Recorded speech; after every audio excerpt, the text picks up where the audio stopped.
Hello everybody and welcome. In this video I'm going to show you how to charge your phone using your speaker DENON ENVAYA. All you need to have to do in it is just USB-A to USB-C cable, but if your phone do not support USB-C, maybe you should have USB-A to Lightning or USB-A to micro USB. Now connect USB-C cable to your phone. And right here at the right side we have USB-A port, so connect the USB-A cable right here at this port. And also you have two options. You can or turn on your speaker and it starts to charge. Now I will show it to you. Or you can connect your speaker to the power and you don't need to turn on it.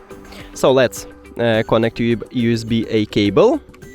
Now it connects to the power, my speaker, but it's do not turn on. And as you can see, it starts charging and we can see it right here that it's charging. That's it. Thank you for watching this video. If you found it helpful, please consider subscribing to the channel and leave the like on the video. It's really important to us. See you later.